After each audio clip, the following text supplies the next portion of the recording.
welcome. I've missed you all so much. I'm feeling a little nervous right now because this is a new medium for me, but I'm going to stretch and explore, and I hope that you're being creative right there with me. In fact, when I was a kid, I always wanted to have my own art show, and so welcome to Creativity Time with Julia Major. Today, we're going to be using almost all the studio habits like we normally do, but especially we will be focused on the studio habit, understand art world, sometimes also known as understand the art world or understand the art community. Right now, galleries and shared studio spaces around the world are shut down, but artists are still finding a way to make and create. And some artists, unfortunately, I can't credit them because I don't know who this was. I've tried to look it up, but no one really knows who started this. Came up with the idea of putting rainbows in windows so that when people are social distancing and walking by and making sure that they're a good distance from people, they can still feel connected through the art.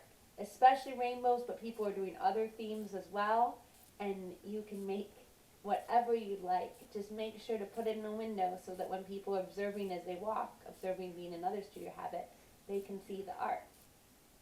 Alright, I am also going to remind you that your art does not and should not look like mine. We are artists, we're not photocopiers. Please don't try to make it look exactly like mine. That would not be fun for you or for me. So here is the first rainbow that I've made. I did this one with solid colors, but what I'm going to show you is how you can do a mixed up rainbow because I know that a lot of us don't have solid colored paper right now. You can use magazines, you can use newspapers, you can use catalogs. All of that can be used to make this. And what I'm mainly showing is how you can make sure that the rainbow parts connect and fit together like puzzle pieces. And this is a trick that artists use.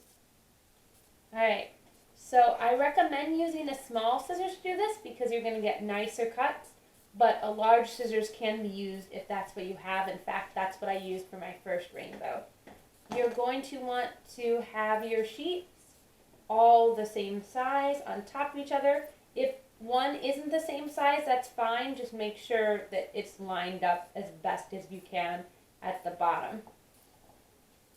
And then you're going to cut them all at once, making the big block of the rainbow.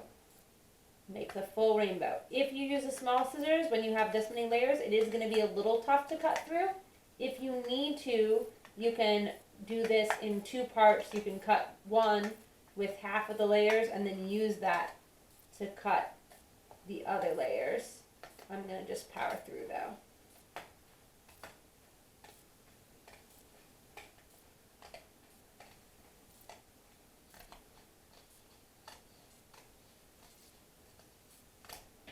Now that you have that cut, you're going to go for the biggest arch, the top arch.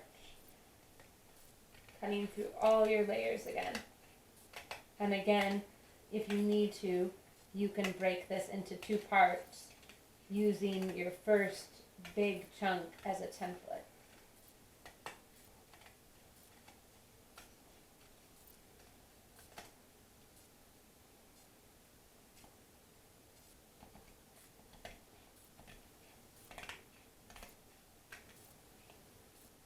Move on me a little.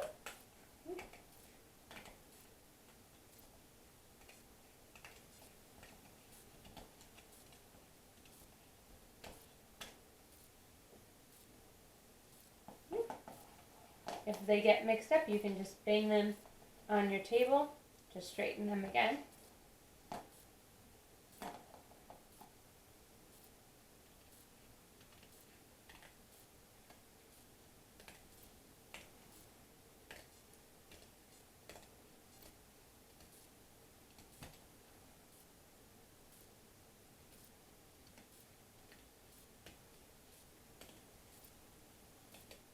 And now here is the really fun part. If you do a normal rainbow with your traditional colors, only one of your rainbows is going to be the proper order. But we're doing a mixed up rainbow, so that doesn't really matter anyways. And even if you're doing a proper rainbow, it can be fun to play around with them. But now you can start mixing and matching rainbow parts and seeing what you like, and you can get quite a few rainbows from this. So you should get as many rainbows actually as you have sheets of paper. So that links in with that. Also, I have a paper that has different things on each side, so I could flip it, but it's not going to line up quite as well. But if I don't care about that, I could go for it. But if you want them to line up perfectly, only one side is going to line up perfectly because you're not going to cut exactly the same way on both sides, so be aware of that. See?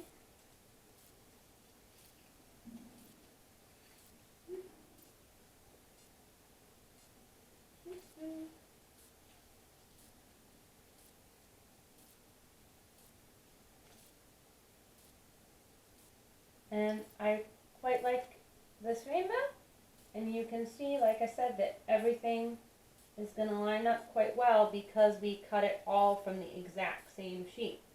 Then you can just take your glue stick and use that to glue it on whatever strips you want. You can cut out a cloud from white paper, make it with blue tissue paper, use magazines to cut a cloud, whatever you'd like. And I have quite a few sheets left, so I could make many more rainbows. I could even make a series of rainbows together. And all of these techniques are not just good for rainbows, they're going to be good for any sort of collage. So if I wanted, for instance, I could cut out a heart.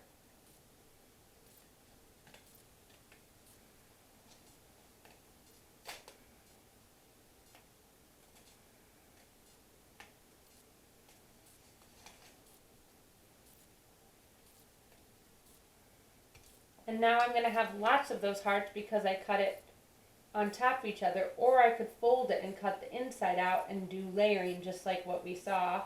It would be really thick though, because if I'm cutting with this, you do need to be aware when you're doing the fold technique, that's going to get thicker and harder to cut.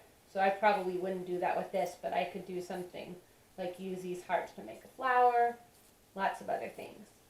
I'm going to put down this white paper and you'll see that, but most of the time I recommend not gluing on top of the paper you're going to glue onto because you can get smears, but I'm going to do this for a bit of visibility.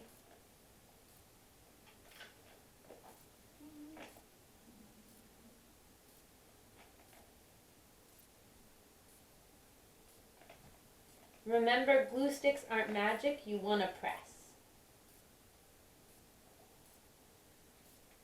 If one part isn't quite stuck, you can just go back in again. I think that this one isn't exactly the right one, but I'm going with it anyway, so I'm just going to have a little gap, and that's okay. You may, in fact, enjoy having a little gap. If you don't quite like how something was cut at first, you can always go back in to do details if you did a duplicate cutting. So I wanted to make this heart look a little nicer, so I went back in.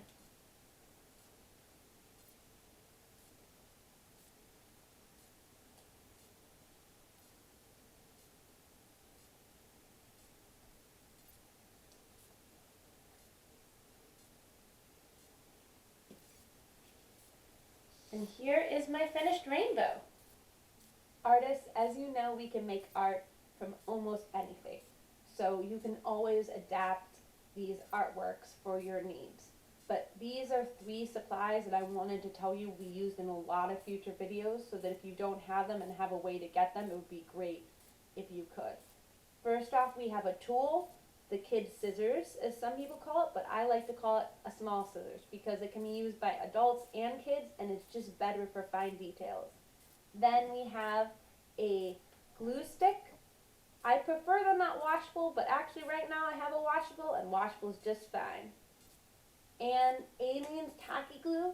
If you can't find Aleene's, Elmer's all-purpose glue or school glue will also be nice. But if you're going to be buying a new glue, this is the one that I recommend to buy. So those are the tools and materials that we'll be using very often.